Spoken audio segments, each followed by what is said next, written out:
हसनपुर गांव में एक रहस्यमयी कहानी बरसों से चल रही थी। नीली चिड़िया की कहानी।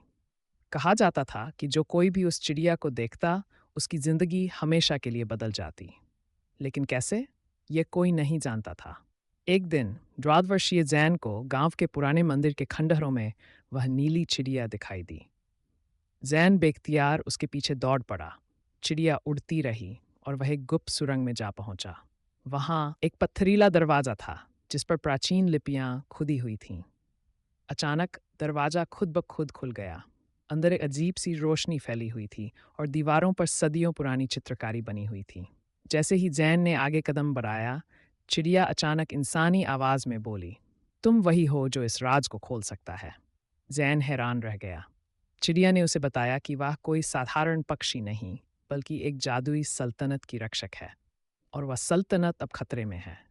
अगर जैन हिम्मत करे तो वह इस सल्तनत को फिर से जगा सकता है। नीलवादी की आखिरी उम्मीद। जैन ने भय और उत्साह के मिले जुले एहसास के साथ जादुई पत्थर को देखा।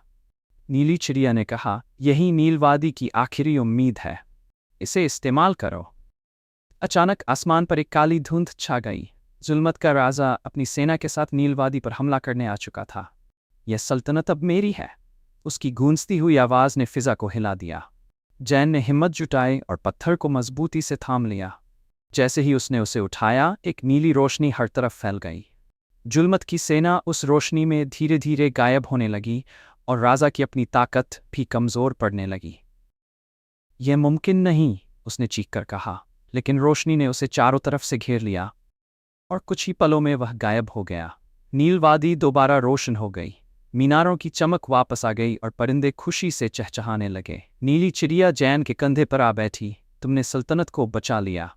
अगले ही पल जैन की आंखों के सामने एक तेज रोशनी चमकी और वह अचानक अपने गांव के खंडहरों में वापस आ गया।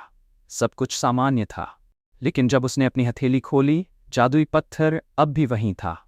क्या कहानी वाकई खत्म हो चुकी थी, या कोई नया राज उसका इंतजार कर रहा था?